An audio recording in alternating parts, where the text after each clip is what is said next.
Retired IAS అధికారి, లోక్ సత్తా party వ్యవస్థాపకులు, సోషల్ మీడియాలో ఎప్పుడూ తన మనోభావాలను ప్రజలతో పంచుకుంటూ ప్రజా సంక్షేమానికి అన్ని వేళ కృషి చేస్తున్నటువంటి జయప్రకాష్ నారాయణ గారితో జీకే డిజిటల్ న్యూస్ ప్రత్యేక ఇంటర్వ్యూ. ఆంధ్రప్రదేశ్లో రాజకీయ పార్టీలు కేవలం డ్రామాలకు పరిమితమైనారు కాబట్టి ఆ పన్ను రాయితీ అందలేదు, అది తప్ప మిగతావన్నీ వచ్చినాయి. రాష్ట్రంలో ఏమవుతుందంటే ఆంధ్రప్రదేశ్లో తొగ్గులక పాలన జరుగుతుంది. మరి రాజు రాజధాని అది కాదు మనకు కావాల్సింది. ప్రజలకు ఆర్థిక వ్యవస్థ పెరిగే ఏర్పాటు కావాలి. దాన్ని ఆపటం అనేది ఏ రకంగానూ విజ్ఞత గల మనుషులు చేసే పని కాదు. అంత సరిగ్గా ఉండి అంగట్లో అన్నీ ఉండి లేకపోతే పళ్ళల్లో అన్నీ సమకూర్చిన తర్వాత దాన్ని వదిలేయటం అని చెప్పి అనేది అది విజ్ఞత గల ఏ ప్రభుత్వం చేయదు. చంద్రబాబు నాయుడు గారు హైదరాబాద్ నగర అభివృద్ధికి బోల్డంత కృషి చేశారు, దానిలో అనుమానం ఏమాత్రం లేదు. రాజశేఖర రెడ్డి గారు దాన్ని కొనసాగించి మరింత పెంచి నువ్వేంటో నేను ఇంకా బాగా చేశానని చెప్పుకున్నారు. సంపద సృష్టించేవాడు, ఉపాధి కల్పించేవాడు దేవుడు. ఇవాళ వాళ్ళని పురుగుల్లాగా చూస్తే మనం అహంకారంతోనో అజ్ఞానంతోనో. ప్రస్తుతం ఉన్న ప్రభుత్వం నేను బటన్ నొక్కి మీకు డబ్బులు ఇస్తున్నాను కాబట్టి కృతజ్ఞతతో నాకు ఓటేయండి, రాష్ట్రం సర్వనాశనైనా పర్వాలేదు, పెట్టుబడులు అక్కర్లేదు, భవిష్యత్తు అక్కర్లేదు, మౌలిక సదుపాయాలు అక్కర్లేదు, నేను బటన్ నొక్కి నీకు ఇస్తున్నాను, నువ్వు నాకు రుణపడి ఉండాలి. ఇదే రాచరికంలో లేం మనం. రాజుగారు గొప్ప ఇది సకల శోభలు అనుభవించడం కోసం కాదు మనకు కావాల్సింది, మన రాష్ట్రంలో పెట్టుబడులు ఆకర్షించడానికి. సార్, సూర్యబ్రహ్మ ఎంటర్ప్రైజెస్ జీకే డిజిటల్ న్యూస్కి అడగగానే మీరు అవకాశం ఇచ్చి మాకు ఇంటర్వ్యూ ఇస్తున్నందుకు ముందుగా మీకు కృతజ్ఞతలు, ధన్యవాదాలు తెలియజేసుకుంటాం సార్. మై ప్లెజర్ రమణ గారు. కొన్ని స్పష్టంగా వెల్ఫేర్ డామినెంట్ అని చెప్తూ వాళ్ళ మేనిఫెస్టోలో ఇచ్చేస్తున్నారు. కొంతమంది వెల్ఫేర్ ప్లస్ డెవలప్మెంట్, ఈ రెండు కాకుండా ఈ ఫ్రీ బీ డామినెంట్ పాలిటిక్స్ కూడా జరుగుతుంది ఓట్ బ్యాంక్ క్యాప్చర్ చేసుకోవడానికి. అసలు ఈ ఫ్రీ బీకి, వెల్ఫేర్కి, డెవలప్మెంట్కి కొంచెం పవన్ గారు, ప్రజాస్వామ్య రాజకీయంలో అన్నిటికంటే కష్టమైనటువంటి ప్రక్రియ ఏంటంటే ప్రతి మనిషికి తాత్కాలికంగా సుఖం కావాలని కోరుకుంటాం, నాతో సహా. ఇవాళ కష్టపడాలి ఈ పూట, లేకపోతే ఒక 20 కిలోమీటర్లు నడవాలి, పొద్దున్న రోజున వాకింగ్కి వెళ్తాను. వాకింగ్ సంతోషంగా చేసినా కూడా ఇవాళ ఉదాహరణకి ఇవాళ 7.2 కిలోమీటర్లు చేశాను, 4.5 మైళ్ళు. కొంచెం 5-6 కిలోమీటర్లు దాటగానే ఆపలేం అనిపిస్తుంది, మానవ సహజం అది. అలాగే ఏదో చాలా కష్టమైనటువంటి గ్రంథాన్ని అధ్యయనం చేయాలి, ఒక విషయం తెలుసుకోవాలని చెప్పంటే అది కొన్ని సందర్భాల్లో బోరింగ్గా ఉంటుంది, దాన్ని చాలా మనసు పెట్టి చేయడం చాలా కష్టం. కాబట్టి దాని నుంచి ఏదో సుఖానికి వెళ్ళిపోవాలని కోరుకుంటుంది. టీవీ చూడాలని ఉంటుంది, ఓ పిల్లాడు ఉన్నాడు, ఓ పిల్ల ఉంది, తల్లిదండ్రులు నాన్న రాత్రి టైంకి పడుకో, పొద్దున్నే మళ్ళీ టైంకి లే, మరి బయట ఆటలు కూడా ఆడుకో, ఊరికే వీడియో గేమ్స్ చంపేటట్టు అంటారు. పిల్లలు గొడవ చేస్తారు, మాకు వీడియో గేమ్ కావాలా, టీవీ కావాలని. ఇది మానవ సహజం. తల్లిదండ్రులు ఏం చేస్తారు, పిల్లల్ని తాత్కాలికంగా వాళ్ళకి ఆనందం కలిగించేవి కొంతమేరకు అనుమతిస్తారు, కానీ అదే పనిగా దాని మీదే వెళ్లకుండా రేపు పొద్దున గురించి ఆలోచించే ప్రయత్నం చేస్తారు. అయినా కూడా పిల్లల నుంచి వ్యతిరేకత వస్తుంది. ఎన్నోసార్లు ఈ టైంకి పడుకో అని చెప్పంటే ఢబాలను హేట్ యూ అని చెప్పంటారు పిల్లలు, లేకపోతే ఇప్పుడు చదివే టైము వేరే పనులు వద్దు అని చెప్పంటే ఆ హేట్ యూ అంటారు. అంటే ఒక కుటుంబాన్ని నడపటంలోనే తాత్కాలికమైనటువంటి లాభము, దీర్ఘకాలిక ప్రయోజనం మధ్య సమన్వయం సాధించడం చాలా కష్టమైన ప్రక్రియ. కానీ తల్లిదండ్రులకి పిల్లలంటే ప్రేమ ఉంది, పిల్లలకి తల్లిదండ్రులు అంటే ప్రేమ ఉన్నది, జన్యు సంబంధం ఉన్నది, పరస్పర విశ్వాసం ఉంది కాబట్టి నడుస్తుంది. అలాంటిది ఒక దేశం నడపడం అంత కష్టం. ముక్కు మొహం తెలియని కోట్ల మందికి నాకు తాత్కాలిక ప్రయోజనం కావాలని ఆశ ఉంటుంది, దీర్ఘకాలిక ప్రయోజనం సాధించాలన్నటువంటి అవసరం ఉంటుంది దేశానికి. రెంటిని సమన్వయం చేయడం చాలా కష్టమైన ప్రక్రియ. అందుకని సంక్షేమం లేకుండా ప్రజాస్వామ్యం అసలు పూర్తిగా నడపడం సాధ్యం కాదు. సంక్షేమం అంటే ఏమిటి? తాత్కాలికమైన వ్యక్తిగతమైన ప్రయోజనం, తాత్కాలిక వ్యక్తిగతం సంక్షేమం. అభివృద్ధి అంటే ఏమిటి? దీర్ఘకాలికమైన సమిష్టి ప్రయోజనం. ఒక ప్రభుత్వం, ఒక జాతి మన పన్నుల డబ్బులతో చేయాల్సిన ఏమిటి? దీర్ఘకాలికమైన సమిష్టి ప్రయోజనం. కానీ అది సాధించాలని చెప్పంటే ఈ ప్రజల ఓటు కావాలి, ప్రజల మద్దతు కావాలి. ఆ మద్దతు కావాలంటే కొంత తాత్కాలిక అవసరాలు తెచ్చాలి, కొంత దీర్ఘకాలికంగా వాళ్ళకి ఒక కళ చూపెట్టాలి, దాన్ని నెరవేర్చే ఏర్పాటు చేయాలి, ఆ నమ్మకం ఉండాలి. మన దేశంలో ఏమవుతుందంటే కొన్ని పార్టీలు కొన్ని రాష్ట్రాల్లో రేపన్నది లేనట్టుగా ప్రభుత్వం ఎందుకు అందంటే పన్నులు వసూలు చేసి వాళ్ళ జీతభత్యాలు, వాళ్ళ సకల సౌకర్యాలు అనుభవించి దుబారా చేసి కొంత కైంకర్యం చేసి, ఎన్నికల్లో డబ్బులు ఖర్చు పెట్టాం కదా, మరి మేము తినకపోతే రాజకీయం నడవదు కదా, కైంకర్యం చేసి మిగతాది చాలా సమర్థంగా మేము మీకు పంచుతాము బటన్ నొక్కి. ఇందుకే పరిపాలన. అరే నా దగ్గర పన్ను వసూలు చేసి వాడికి పంచడం కోసం అయితే నువ్వెందుకు ప్రభుత్వం ఉంది? ప్రభుత్వాన్ని మానవ సమాజం ఏర్పాటు చేసుకున్నది మన ఉమ్మడి సౌకర్యాలు తీర్చడం కోసం. మనం సొంతంగా చేసుకోలేనివి మనకు అవసరమైనవి చాలా ఉన్నాయి. రోడ్డు కావాలా, రోడ్డు లేకుండా మనం బతకలేం. కరెంటు కావాలా, ప్రభుత్వం ఇవ్వక్కర్లే కానీ ఇచ్చే ఏర్పాటు చేయాలి ప్రభుత్వం. ట్రాఫిక్ని నియంత్రించాలా. హైదరాబాద్లో మీరు బయటికి వెళ్తే ట్రాఫిక్ గందరగోళంగా ఉంటుంది, ఎవరికి వెళ్ళిపోతుందో తెలీదు. ట్రాఫిక్ నియంత్రించాలి, లేకపోతే యాక్సిడెంట్లు అవుతాయి, ప్రాణం పోతుంది. మరి నేరం చేస్తే శిక్ష పడాలా, ఇద్దరికి తగాదా వస్తే శాంతియుతంగా న్యాయంగా పరిష్కారం జరగాల. మన పిల్లలకి మంచి ప్రమాణాల విద్య ఉండాలా, ఆ మేధస్సు వికసించాలా, మంచి ఆరోగ్యం అందాలా. ఇవేవి కూడా సొంతంగా చేసుకోలేం మనం. ఎంత గొప్పవాళ్ళైనా కూడా సొంతంగా చేసుకోలేరు, ఉమ్మడిగానే చేయాలి. ఆ ఉమ్మడి పనుల కోసం పన్నులు కట్టి ప్రభుత్వాన్ని అక్కడ కూర్చోబెట్టి ఓటేస్తున్నాం మనం. అది మర్చిపోయి వాడు అధికారమే పరమావధిగా వాడు భావించి అధికారం పొందడానికి నాకు తాయిలాలు ఇచ్చానని మాయబచ్చాలి కాబట్టి నువ్వు ఇచ్చే డబ్బంతా నేను తినేస్తాను, నీకు తాయిలాలు ఇస్తాను, నీ చావు నువ్వు చావు అని చెప్పంటే ప్రభుత్వం ఎందుకు ఇంకా? కాబట్టి ఒక బ్యాలెన్స్ కావాలి, సమతూకం కావాలి. ఆ సమతూకం ఎట్లా ఉండాలి? కనీస ప్రమాణాలతో కొంచెం విజ్ఞత గల ప్రభుత్వం అయితే మన కుటుంబాలలాగా మనకు వచ్చే ఆదాయాన్ని అవసరాల కోసం ఖర్చు పెట్టి కొంత పొదుపు చేసి పిల్లల కోసం రేపు పొద్దున్న జాగ్రత్త దాచుకోవాలి. అంతే కదా మన తల్లిదండ్రులు చేసేది. మనలో ప్రతి కుటుంబం ఈవేళ 20-30 ఏళ్ళు చూసుకున్నట్టయితే మన తల్లిదండ్రుల కంటే మనం కొంచెం హాయిగా ఉన్నాం. ఎందుకని? వాళ్ళు చేసిన త్యాగాల వల్ల. తాత్కాలిక అవసరాలను చంపుకునైనా సరే వృధాన్ని అరికట్టేసి పొదుపు పాటించి ఉన్నదానిలో పొదుపు చేసి కొంచెం చిన్న ఫ్లాట్ కొంటారు, చిన్న ప్లాట్ కొంటారు, లేకపోతే స్టాక్ మార్కెట్లో పెడతారు, బ్యాంకులో డిపాజిట్ పెడతారు. మన కోసం వాళ్ళు బాటలు వేశారు. అది మంచి ప్రభుత్వం చేయాల్సింది. ఇవాళ కొన్ని ప్రభుత్వాలు అట్లా చేస్తున్నాయి. చాలా పేద రాష్ట్రమైన యూపీ కూడా 74,000 కోట్ల రూపాయలు పొదుపు చేస్తున్నారు. మనతో పరిస్థితి చాలా పేద రాష్ట్రం. 74,000 కోట్ల రూపాయల పొదుపు అంటే వాళ్ళకి వచ్చే పన్నుల డబ్బుల్లో ప్రజల అవసరాలను తాత్కాలికంగా తీర్చడం కోసం, పరిపాలన కోసం పెట్టే ఖర్చు పోగా 74,000 కోట్లు మిగులుస్తున్నారు. ఒరిస్సా 26,000 కోట్ల రూపాయలు మిగులుస్తున్నారు. అది మనతో పోలిస్తే మరి ఒకప్పుడు వెనకబడ్డ రాష్ట్రం కింద లెక్క. మనమంతా ఏం చేస్తున్నాము? కనీసం మిగల్చలేకపోయినాము. మాకు వచ్చే ఆదాయంలోనే మేము అన్నీ పెడతామండి, అప్పు చేసి మాత్రం పప్పు కొడుతున్నామంటే ఆ మార్గైనా కనీసం పిల్లల మీద అప్పుల భారం పడదు. మా నాన్న అమ్మ నాకేం ఇవ్వకపోయినా పర్లేదు, కనీసం నా నెత్తి మీద గుదిబండ పెట్టలేదని ఉంటుంది. మనం ఆ స్థాయిలోకి వెళ్ళాము. ఇప్పుడు పిల్లల్ని చంపేస్తున్నాం. రేపు పొద్దు నువ్వేమవుతావు నాకు అనవసరమయ్యా, నువ్వు చస్తే చావు, నీ నెత్తి మీద భారం ఉంటే నీ కర్మ అది, నీకు నా కడుపు పుట్టింది నీ కర్మది, నేను ఇవాళ ఇష్టం వచ్చినట్టు ఖర్చు పెడతాను నా అధికారం కోసం, ఆ అప్పుల భారంతో నీ మీద పెడతాను, రేపు పొద్దున నీ చావు నువ్వు చావు అంటున్నారు. కాబట్టి వీళ్ళు ఏం చేస్తున్నారు? ఈ పన్నుల డబ్బు చాలక అప్పులు తీసుకొచ్చి తాత్కాలికమైన తాయిలాలు పంచుతున్నారు. ఒకటి పిల్లల మీద భారం పడుతుంది, అప్పుల భారం పెరుగుతుంది. అప్పుల భారం పెరుగుతుంది కాబట్టి వడ్డీ చెల్లించడం కోసం మళ్ళీ అప్పు చేయాల్సి వస్తుంది. వడ్డీ కోసం అప్పు చేసి మళ్ళీ దాని మీద వడ్డీ భారం మీద మళ్ళీ అప్పు చేసి అంటే ఒక విషవాలయంలో కూరుకుపోతున్నాం. రెండోది ఏమవుతుంది? దీని నుంచి మీకేమీ ఆస్తులు రావట్లా, మీ ఆదాయాలు పెరగట్లా. కాబట్టి పేదరికం శాశ్వతంగా కొనసాగుతుంది. తాయిలాలు ఇచ్చినట్టు కనిపిస్తోంది కానీ ప్రతిరోజు పరగడిపే. ఈ పూట మీరు నాకు భోజనం పెట్టారు, చాలా సంతోషంగా తిన్నాను, భక్తాయాసం వచ్చింది, అయిపోయింది. మళ్ళీ రేపు పొద్దున ఆకలి వస్తుంది కదా, మళ్ళీ రేపు భోజనం పెట్టాలి కదా మీరు నాకు, మళ్ళీ మీకోసం నేను చేసి చూడాలి కదా, భోజనం పెట్టండి అని చెప్పని రేపు పెట్టారు, మళ్ళీ ఎల్లుండి మీ దగ్గర రావాలి కదా. కాబట్టి నా పరిస్థితి మారటంలా, ఆ పూట అవసరం తీరినట్టు కనిపిస్తోంది. కాబట్టి పేదరికాన్ని శాశ్వతంగా కొనసాగించి పేదల్ని బెచ్చవాళ్ళని చేసి ఎల్లకాలం చేయిచా చద్దించే వాళ్ళగా తయారు చేశాం. మీది ఇచ్చే చెయ్యి వాడిది పుచ్చుకుని చేయి. మళ్ళీ మీ సొంత డబ్బు కాదు అది, వాళ్ళ డబ్బులతోనే, ఈ ప్రజల డబ్బులతోనే.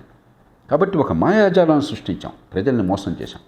ప్రజలకి రాజకీయం ప్రజాస్వామ్యం అంటే అర్థం కాకుండా, ఓటంటే అర్థం కాకుండా ఇదే పరిపాలన నటిస్తున్నారు. కాబట్టి ఈవేళ ఖచ్చితంగా పేదరికం ఉన్న దేశంలో తాత్కాలిక సంక్షేమం కూడా కొంతమేరకు అవసరం. కాలే కడుపుకు అన్నం పెట్టకపోతే సమాజం ఎట్లా నడుస్తుంది? కానీ తాత్కాలికంగా ఇచ్చే సాయమే పరిపాలనగా నటించినట్టయితే మీరు భవిష్యత్తుని నాశనం చేస్తున్నారు. కాబట్టి అప్పు చేసిన డబ్బు అభివృద్ధికి వెళ్ళాలి, సంక్షేమాన్ని అభివృద్ధిని సమన్వయం చేయాలి. అది ఏ పార్టీలు ఏ ప్రభుత్వాలు ఆ పని చేస్తాయో వాళ్ళు భవిష్యత్తుకి బాట వేస్తున్నారు.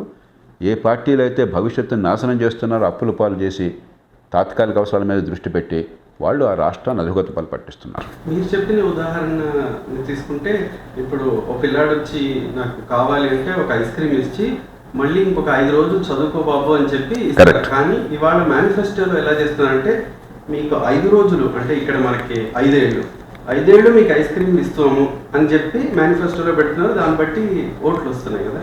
సో దీన్ని మార్పు రావాలి అంటే మేనిఫెస్టోని ఆన్ పేపరే మనం విశదీకరించి ఇవి మంచివి, ఇవి కాదు, ఇప్పుడు ఆన్ పేపర్. పవన్ గారు మీరు చెప్పేది వాస్తవం. ఎవరికి చెప్తాం? ప్రజలకు చెప్పాలి. ప్రజలకు అర్థమయ్యేట్టు చేయాలి కదా. ఇప్పుడు మన ప్రయత్నంతో ఇప్పుడు మనం చర్చిస్తున్నాం. మనం అలాంటి వాళ్ళని రోజు మాట్లాడుతున్నాం. నాకు ఎవరి మీద కోపం లేదు, ద్వేషం లేదు, భవిష్యత్తు మీద మమకారం ఉంది. కాబట్టి అర్థమయ్యే రీతిలో చెప్పే ప్రయత్నం చేస్తున్నాం, మసిపూసి మారడికే కాకుండా. పార్టీలు ఏం చేస్తున్నాయి? ఎక్కడి నుంచో డబ్బులు వచ్చేస్తే కల్పవృక్షం మా దగ్గర ఉంది, లేకపోతే నోట్లు గుద్దే యంత్రం ఉంది, నేను ఎన్ని లక్షల కోట్లైనా నీకు ఇచ్చేస్తాను, నేను నా దగ్గరికి ఓటేసే చాలిపోతుంది, వాడు ఇవ్వట్లేదు అని ఒక పచ్చి అబద్ధాన్ని ప్రచారం చేస్తున్నారు. అది అబద్ధం అనే విషయం ప్రజలకు అర్థం కావాలి. కాబట్టి ఒకటి ప్రజల్లో చైతన్యం కావాలి. కానీ ఒక భేద దేశంలో, విద్య పూర్తిగా నాశనమైన దేశంలో, మనకందరికీ విద్య ఈ దేశంలో 180 మందికి కాగితం మీద సర్టిఫికేట్లే తప్ప బుద్ధి వికసించకుండా పనికిమాలని విద్య అందిస్తున్నాం మనం. సర్టిఫికేట్లు మార్కులు వస్తున్నాయి, ఆలోచించే అవకాశం కలగట్లేదు. అధికారాన్ని కేంద్రీకరించారు కాబట్టి పన్ను డబ్బులు ఎక్కడికి పోతున్నాయో అర్థం కాదు. ఇప్పుడు ఇక్కడ అపార్ట్మెంట్లో ఉన్నాం, నెలలా మెయింటెనెన్స్ ఫీ కడుతున్నాం. లిఫ్ట్ పని చేయకపోతే వెంటనే నేను ఫోన్ పుచ్చుకుంటాను, ఏమయ్యా ఇంత మెయింటెనెన్స్ ఫీ కడుతున్నా, లిఫ్ట్ పని చేయట్లేదు. ఎందుకంటే నా పన్ను డబ్బులు ఎక్కడ పోతున్నాయో నాకు తెలుసు. నాకు తెలియకుండా ఎవడో నిర్ణయం చేస్తాడనుకోండి, నా డబ్బులకి నాకు జరిగే పనులకి సంబంధం ఉండదు. మన దేశంలో ఆ పరిస్థితి అట్లా ఉంది. ఇలాంటి సమాజంలో చైతన్యం నెమ్మదిగా వస్తుంది, ఒక్కరోజు రాదు.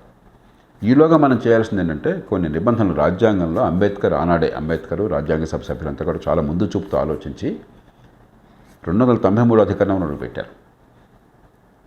అప్పులు మరీ విపరీతంగా పెరిగిపోయి భవిష్యత్తును నాశనం చేయకుండా కొన్ని కట్టడలు చేశారు. కాబట్టి దానిలో భాగంగా ఒక నిబంధన పెట్టుకోవాలి మనం. ఏమిటది? కనీసం అప్పు చేసిన డబ్బు రేపు పొద్దున ఆస్తులు పెంచడానికి ఉపయోగిస్తాము. మిగతాదేది మీ బాధ మీరు పడండి, మీ ఇష్టం. మీకు ప్రజలు ఓటేశారు కదా, ఓటేసినందుకు వాళ్ళు భరిస్తారు. ఓటు వల్ల అధికారం పొందినందుకు మీకు చాలా అధికారం చలాయిస్తారు. కానీ భవిష్యత్తు మీద అధికారం చలాయించే అధికారం మీకు లేదు. వర్తమానం మీదే మీకు అధికారం ఉన్నది. ఇవాళ వచ్చిన పన్ను డబ్బుల మీద అధికారం ఉంది, కానీ రేపు పొద్దున చెల్లించాల్సిన డబ్బుల్ని మీరు అప్పు చేసి వాళ్ళకి న్యాయం జరగకుండా ఆస్తులు పెంచకుండా ఖర్చు పెట్టే అధికారం లేదు. కాబట్టి ఆ రూల్ ఒక్కదాన్ని మనం పెట్టుకోవాలి. లోపల ఇవి రాజకీయ ప్రక్రియలో కొంచెం ముందు చూపుతో పరిపాలన చేసేవాళ్ళు కొందరు ఉంటారు, దేశాన్ని నాశనం చేసేవాళ్ళు మరికొందరు ఉంటారు. ప్రజల్లో క్రమక్రమంగా చైతన్యం పెరిగినప్పుడు ప్రజలు నిర్ణయించుకుంటారు. ఈలోగా కనీసం ఈ రాజకీయంలో ఉన్న దుశ్చర్యల వల్ల దేశ భవిష్యత్తు నాశనం కాకుండా కాపాడుకోవాలి. సార్, భారతదేశం వ్యవసాయం మీద, ప్రత్యేకంగా ఆంధ్రప్రదేశ్ వ్యవసాయం మీద ఎక్కువ ఆధారం ఉంటుంది. వ్యవసాయం మీద మనం పోషణ కూడా జరుగుతుంది. ఇందాక మీరు అన్నారు రాజధాని భూసేకరణ చాలా ప్రాబ్లం ఉన్నప్పుడు ఎక్కడో చోట చేసిన తర్వాత మళ్ళీ దాన్ని డిస్టర్బ్ చేస్తున్నారు, మళ్ళీ ఇంకో ప్రభుత్వం డిస్టర్బ్ చేస్తున్నారు. ఒక 33,000 ఎకరాలను డిస్టర్బ్ చేసి రాజధాని కట్టే అవసరం ఆ రోజుల్లో ఉందంటారు. అక్కడ అంత వ్యవసాయాన్ని పాడు చేసి. రమణ గారు, అసలు ఇది రాజధాని విషయం కాదు. మనకి ఆంధ్రప్రదేశ్లో అంతా కొన్ని మనకి ఆవేశం ఎక్కువ, ఆలోచన కొంచెం తక్కువ. ఏమనుకోవద్దు మీరు. అదే రాజధాని కోసం కాదు అది. రాజధాని కోసం మీరు 100 ఎకరాలు 4 బిల్డింగ్ కట్టడం సరిపోతుంది. ఒక గ్రీన్ ఫీల్డ్ సిటీ అవసరం. మీరు ప్రపంచంలో ఏ దేశాన్నైనా చూడండి, దేశంలో ఏ రాష్ట్రాన్నైనా చూడండి, ఎక్కడైతే అన్ని రకాల మౌలిక సదుపాయాలతో ఒక మహానగరం ఉన్నదో అక్కడికి ప్రతిభని ఆకర్షిస్తారు, మీరు పెట్టుబడులను ఆకర్షిస్తారు. ఆధునిక యుగంలో హైదరాబాద్ ఉంది. ఎంసీహెచ్గా హైదరాబాద్ ఉన్నంతకాలం, ఈ గ్రీన్ ఫీల్డ్ సిటీ హైదరాబాద్ చుట్టుపక్కల ఏర్పాటు కానంతకాలం హైదరాబాద్ ఒక నగరం అంతే, జనాభా ఉంది, ఎవడు పట్టించుకోలే ఇక్కడ. ఆ నగరాన్ని మీరేమన్నా చేయాలన్నా కూడా ఇరుకు సందులు, ఇన్నెళ్ళు కూలగట్టలేరు మీరు. అవునండి, దీన్ని మార్చలేరు కదా. పుష్కలంగా ఎప్పుడైతే హైదరాబాద్ చుట్టుపక్కల భూమి అన్నదో ప్రభుత్వాలు ఒకటి తర్వాత ఒకటి, ఒక ప్రభుత్వం కాదు, ఒక తర్వాత ఒక ప్రభుత్వాలు దాన్ని కొంచెం ఉపయోగించుకుని ఒక గ్రీన్ ఫీల్డ్ సిటీగా ఏర్పాటుగా, అది ప్రభుత్వాలు కట్టక్కర్లా, ప్రభుత్వాలు ఒక రోడ్ మ్యాప్ వేస్తే ప్రైవేట్ సెక్టర్ వచ్చింది. అక్కడి హైదరాబాద్లో ఈ హైటెక్ సిటీ ఇవన్నీ ప్రభుత్వాలు కాదు, ప్రభుత్వాలు ఒక రోడ్ మ్యాప్ ఇచ్చినాయి, ప్రైవేట్ సెక్టర్ వచ్చేసింది. కొన్ని కోట్ల చదరపు అడుగులో వచ్చేసింది. అసలు మీరు కొన్ని ప్రాంతాల్లో హైదరాబాద్ బయట నిలబడినట్టయితే మీరు ఇండియాలో ఉన్నారో, స్విట్జర్లాండ్లో ఉన్నారో, న్యూయార్క్లో ఉన్నారో, టోక్యోలో ఉన్నారో, షాంఘైలో ఉన్నారో తెలీదు. అప్పుడేమవుతుంది, పెట్టుబడులు వస్తాయి, టాలెంట్ వస్తుంది. క్లస్టర్ ఎఫెక్ట్ అంటారు మహానగరాల్లో ఆర్థికవేత్తలు చెప్పేది క్లస్టర్ ఎఫెక్ట్ అని. ఎందుకని సిలికాన్ వ్యాలీలోనే ఎందుకని అన్నీ వస్తున్నాయి పరిశ్రమలు, ఎందుకని అంతమంది ఉత్సాహంగా పెట్టుబడులు పెడుతున్నారు, ఉపాధి కల్పిస్తున్నారు? ఒక సిలికాన్ వ్యాలీలోనే మీకు స్టాన్ఫర్డ్ యూనివర్సిటీ ప్రభావం వల్లనే దాదాపుగా $10 ట్రిలియన్ ఎకానమీ ప్రపంచంలో ఇవ్వడం చెప్తున్నారు. అంటే వాళ్ళు వేరే దేశమైనట్టయితే, స్టాన్ఫర్డ్ యూనివర్సిటీ నాకు ఎవరో చెప్తున్నారు నాకు, వేరే దేశమైనట్టయితే ప్రపంచంలో 3వ పెద్ద ఆర్థిక వ్యవస్థ అవుతుంది అది. అక్కడే ఎందుకు వచ్చినాయి? కొన్ని రకాలైన హంగులు, సౌకర్యాలు, ప్రతిభ, సంస్థలు, రీసెర్చ్, ఫైనాన్సింగ్ కేపబిలిటీ, దానికి కావాల్సినటువంటి ఫైనాన్సింగ్ మెకానిజమ్స్ అన్నీ కలిసినప్పుడు ఆ క్లస్టర్ ఎఫెక్ట్ వల్ల ఆర్థిక వ్యవస్థ విపరీతంగా పెరుగుతుంది. కాబట్టి ఆ క్లస్టర్ ఎఫెక్ట్ కోసం అని చెప్పని ఒక గ్రీన్ ఫీల్డ్ సిటీ ఉండటం రాష్ట్ర భవిష్యత్తుకి మంచిది. రాజధాని కోసం కాదు, రాజధాని ఏదో రాచరికంలో లేం మనం. రాజుగారు గొప్ప ఇది సకల శోభలు అనుభవించడం కోసం కాదు మనకు కావాల్సింది, మన రాష్ట్రంలో పెట్టుబడులు ఆకర్షించడానికి. బొంబాయి ఉంది కాబట్టి, పూణే ఉంది కాబట్టి మహారాష్ట్ర లాభపడుతుంది, బెంగళూరు ఉంది కాబట్టి కర్ణాటక లాభపడుతుంది, చెన్నై ఉంది కాబట్టి తమిళనాడు లాభపడుతుంది, హైదరాబాద్ లేకపోతే తెలంగాణ లేదు అసలు. కాబట్టి ఈ రెంటికి మనం కలిపేశాం గందరగోళంగా. అమెరికాలో ఏ పెద్ద రాష్ట్రంలోనూ కూడా పెద్ద నగరం రాజధానిగా లేదు. రాజధాని కానీ పెద్ద నగరాలు ఉన్నాయి. న్యూయార్క్ రాష్ట్రానికి న్యూయార్క్ రాజధాని కాదు, అమెరికాకు న్యూయార్క్ రాజధాని కాదు. కానీ న్యూయార్క్ లేకపోతే అమెరికా లేదు, అమెరికా ఆర్థిక వ్యవస్థ లేదు. కాబట్టి దాన్ని వేరే చూడాలి, రాజధానిగా చూడొద్దు. మరి రాజధాని అది కాదు మనకు కావాల్సింది. ప్రజలకు ఆర్థిక వ్యవస్థ పెరిగే ఏర్పాటు కావాలి. దాన్ని ఆపటం అనేది ఏ రకంగానూ విజ్ఞత గల మనుషులు చేసే పని కాదు. అంత సరిగ్గా ఉండి అంగట్లో అన్నీ ఉండి లేకపోతే పళ్ళల్లో అన్నీ సమకూర్చిన తర్వాత దాన్ని వదిలేయటం అని చెప్పి అనేది అది విజ్ఞత గల ఏ ప్రభుత్వం చేయదు. చంద్రబాబు నాయుడు గారు హైదరాబాద్ నగర అభివృద్ధికి బోర్డంత కృషి చేశారు, దానిలో అనుమానం ఏమాత్రం లేదు. రాజశేఖర రెడ్డి గారు దాన్ని కొనసాగించి మరింత పెంచి నువ్వేంటో నేను ఇంకా బాగా చేశానని చెప్పుకున్నారు. ఆయన తర్వాత వాళ్ళు దాన్ని కొనసాగించారు. తర్వాత వచ్చిన తెలంగాణ ఏర్పడ్డాక టీఆర్ఎస్ ప్రభుత్వం మరింత బాగా చేసి మేము ఇంకా బాగా చేశామని చెప్పుకున్నారు. అది సమర్థాన్ని పాలకులు చేసేది. రాజకీయంగా పోరాడండి మీరు, కానీ రాష్ట్రాన్ని నాశనం చేయబోకండి. సార్ 2024లో ఎన్నికలు జరుగుతున్నాయి, దేశం అంతా జరుగుతుంది, ప్రత్యేకంగా ఆంధ్ర రాష్ట్రంలో అసెంబ్లీకి కూడా జరుగుతున్నాయి. ఈ సందర్భంలో ప్రస్తుతం ఉన్న గవర్నమెంట్ ఒక పార్టీగానే ముందుకెళ్తోంది, వైఎస్ఆర్సీపీ పార్టీ. ఇటు పక్క నుంచి బీజేపీ, టీడీపీ, జనసేన పొత్తుగా ఏర్పడి వీళ్ళందరూ కూడా ఒక పోటీగా దిగారు. ఈయనేమో సంక్షేమం చేశాను, నవరత్నాలు పెట్టాను నేను, దానికే నాకు ఓట్ బ్యాంక్ చాలు నాకు అని ఈయన చెప్తున్నారు. అది కాదు మేమే మంచి చేస్తామని వాళ్ళు చెప్తున్నారు. ఈ ప్రజలకు ఏదైతే బాగుంటుందో జనరల్గా ప్రభుత్వాలున్నది ప్రజల డబ్బుని పంపిణీ చేయడం కోసం కాదు, నేను నిశ్చయంగా చెప్తున్నాను అన్నమాట. ప్రభుత్వాలున్నది ప్రజల ఉమ్మడి సౌకర్యాలు కల్పించడం కోసం ప్రజల డబ్బుతో. ప్రభుత్వాలున్నది అప్పులు చేసి ఈవేళ పంపకాలు చేసి ఓట్లు పొందడం కోసం కాదు, ప్రజల ఆస్తులు పెంచడానికి, పెట్టుబడులు పెంచడానికి, ఆర్థిక వ్యవస్థను పెంచడానికి, ఉపాధి కల్పన జరగడానికి. పేదరికం పోవాలంటే అది మార్గం తప్ప ఎవరో ఇచ్చే దానం మార్గం కానే కాదు. తాత్కాలిక సాయం అవసరం కావచ్చు, ఇవాళ ఆకలిగా ఉంటే నాకు సాయం చేస్తే ఆ పూట నాకు కడుపు నిండుతుంది, అవసరం అది. కానీ నేను పేదరికం నుంచి బయటపడాలంటే మీరు ఇచ్చే తాత్కాలిక సాయం నాకేం ఉపయోగపడదు, ఇది చాలు. ఇద్దరు అదే చెప్తున్నారు కదా సార్, మేము సిలిండర్లు ఇస్తామని ఈయన చెప్తున్నాడు, బస్సు ఫ్రీ అంటారు, వీరేదో వీరు చెప్తున్నారు, ఆయన చెప్తున్నారు, అందుకనే సంక్షేమమే అంటున్నారు. అందుకని ఇందాక చెప్పాను, సంక్షేమం అనేది అసలు లేకుండా ప్రజాస్వామ్యాన్ని నడపడం సాధ్యం కాదు.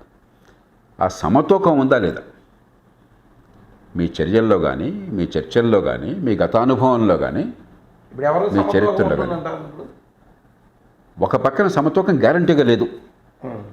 ప్రస్తుతం ఉన్న ప్రభుత్వం నేను బటన్ నొక్కి మీకు డబ్బులు ఇస్తున్నాను కాబట్టి కృతజ్ఞతతో నాకు ఓటేయండి, రాష్ట్రం సర్వనాశనమైనా పర్వాలేదు, పెట్టుబడులు అక్కర్లేదు, భవిష్యత్తు అక్కర్లేదు, మరుగు సదుపాయాలు అక్కర్లేదు, నేను బటన్ నొక్కి నీకు ఇస్తున్నాను, నువ్వు నాకు రుణపడి ఉండాలి. రెండో వాళ్ళు గతంలో చరిత్ర ఉన్నది. భారతీయ జనతా పార్టీ వాళ్ళ దేశంలో ఏమన్నా వాళ్ళకి ప్రతిష్ట ఉంటే ఆర్థిక క్రమశిక్షణ, పెట్టుబడులను పెంచడం. ఈవేళ రికార్డు స్థాయిలో పెట్టుబడులు దేశంలో ప్రభుత్వం నుంచి జరుగుతున్నాయి. 18 లక్షల కోట్ల రూపాయలు ఈ సంవత్సరం. దానిలో నేరుగా బడ్జెట్ నుంచి 11,11,000 కోట్ల రూపాయలు మౌలిక సదుపాయాల కోసం. దేశ చరిత్రలో ఎప్పుడు లేదు. ఒక స్పష్టంగా జాతీయ రహదారులు కావచ్చు, రైల్వేలు కావచ్చు, ఇతర మౌలిక సదుపాయాలు కావచ్చు, మ్యానుఫ్యాక్చరింగ్ పెంచే ప్రయత్నం చేయడం కావచ్చు, మరొకటి కావచ్చు, మనకు స్పష్టంగా కనిపిస్తుంది. ఇది చాలుతుంది నేను అంటలా, ఇంకా చాలా చేయాల్సింది, కానీ ఒక మార్గం కనిపిస్తుంది. కాబట్టి దాన్ని బట్టి నమ్మాలి మనం. ఒక మోదీ గారు మాట చెప్తే నమ్మాలి. చంద్రబాబు నాయుడు గారు ఈ గతంలో ఇది చేశాను, ఆంధ్రప్రదేశ్లో చేశాను, ఉమ్మడి ఆంధ్రప్రదేశ్ చేశాను, మీరు చూడండి. నాకు దానికి సంకల్పం ఉంది, అది నమ్మాలి. ఎందుకంటే గతంలో చేసిన చరిత్ర ఉంది కాబట్టి. ఖచ్చితంగా పొరపాటు కూడా జరుగుతున్నాయి. అంటే ఎన్నికల్లో ఓట్లు పోతాయన్న భయంతో వాడు వేయిస్తే నేను రెండు ఇస్తానంటున్నాను. అది ఖచ్చితంగా పొరపాటు, దాన్ని సవరించుకోవాలి. కానీ మనం ఇవాళ రెండు అద్భుతమైన శక్తుల మధ్య పోరాటం కాదు, దేవుడి రాక్షసుల మధ్య పోరాటం కాదు, ఇది నలుపు తెలుపు మధ్య పోరాటం కాదు. మన రాజకీయంలో ఉన్న పరిస్థితుల్లో మనం బేరీజ్ వేసుకోవాలి. ఒక ఆయన క్లాస్ వార్ అంటున్నాడు, వైఎస్ఆర్సీపీ క్లాస్ వార్, ధనికులకి పేదలకి మధ్య యుద్ధం అని చెప్తున్నారు ఆయన. అది చాలా భయంకరమైనటువంటి ఆలోచన. జాతీయ స్థాయిలో కాంగ్రెస్ పార్టీ కాస్త ఆ రకమైన భాషా భావాలు వాడుతోంది. రాష్ట్రంలో వైకాపా భాష వాడుతోంది. చాలా ప్రమాదకరమైనటువంటిది. సమాజంలో న్యాయం జరగాలి, అందరికీ సంపాదించే శక్తి రావాలి, కష్టపడితే ఎదిగే అవకాశం రావాలి. ఒక 10 ఏళ్ళు కష్టపడ్డ నా పిల్లలు నాకంటే అందమైన జీవితాన్ని గడుపుతారు, రేపొద్దున ఎవరి పిల్లలతో పోటీ పడతారో నమ్మకం కలగాలి. దానికోసం ప్రజాస్వామ్యం పనిచేయకపోతే, ప్రభుత్వాలు పనిచేయకపోతే అంతకంటే అన్యాయం ఇంకోట్లేదు. కానీ రమణ గారి దగ్గర ఏదో ఉన్నది, నా దగ్గర లేని వాచ్ ఉంది, వాచ్ నేను లాక్కోవాలా? నా దగ్గర లేనిది నిజాయితీగాని సంపాదించుకున్నా కూడా ఆయన దగ్గర ఒక సైకిల్ ఉంది, లేకపోతే కారు ఉంది, లాక్కోవాలా? అది క్లాస్ వార్ అన్న భావాన్ని తీసుకొస్తే సమాజం సర్వనాశనం అయిపోతుంది. ఇలాంటి భావాలు చేసిన ప్రభుత్వాలు ఉన్నాయి. మన దేశం సంగతి పక్కన పెడదాం. 2 కొరియాలు ఉన్నాయి, ప్రజలందరికీ అర్థం కావాలా. ఉత్తర కొరియా, దక్షిణ కొరియా, 2 ఒకే దేశం. 70 ఏళ్ళు 80 ఏళ్ల క్రితం, 70 ఏళ్ల క్రితం, 72 ఏళ్ల క్రితం 2 ఒకటే దేశం. ఉత్తర కొరియా ఇదే క్లాస్ వార్ అన్న పద్ధతి తీసుకొచ్చి ఎవడు పెరిగే అవకాశం లేకుండా, పెట్టుబడులు పెంచే ప్రయత్నం లేకుండా అందరినీ సమానం చేస్తామని చెప్పని సమానం చేసి పారేశారు. దక్షిణ కొరియా అందరి శక్తిని పెంచి, వాళ్ళ ప్రతిభని వికసించే అవకాశాన్ని ఇచ్చి, మంచి ఆరోగ్యాన్ని ఇచ్చి, మౌలిక సదుపాయాలు కల్పించి, పెట్టుబడులను ప్రోత్సహించి, టెక్నాలజీ పెంచి, ఉపాధి కల్పన చేసి సంపద సృష్టి కలిగించారు. ఆంధ్రప్రదేశ్లో పరిపాలనలో ఉన్న పార్టీ నాయకులతో సహా ఎవరి పిల్లలైనా సరే ఉత్తర కొరియాలోకి దక్షిణ కొరియా వీసా వచ్చింది, దక్షిణ కొరియాలో ఒక ఉద్యోగం వచ్చింది, ఉత్తర కొరియాలో ఉద్యోగం వచ్చింది చెప్పండి, ఎక్కడికి వెళ్తారు మీరు? ఒక్కడని భారతదేశాన్ని చూపెట్టండి, లేకపోతే ప్రపంచంలో ఎక్కడి నుంచి చూపెట్టండి. ఉత్తర కొరియాలో నాకు ఉద్యోగం ఇచ్చారండి, నాకు చాలా హాయైన జీవితం ఉంటుంది, గర్వించే లైఫ్ ఉంటుంది, నేను అక్కడికి వెళ్తానన్న మనిషిని ఒక ప్రపంచంలో ఒక్కడి నుంచి చూపెట్టండి. దక్షిణ కొరియా వెళ్తాం. అలాగే తూర్పు జర్మనీ, పశ్చిమ జర్మనీ ఉన్న 91 దాకా, 97 తర్వాత 2 విలీనం అయిపోయినాయి.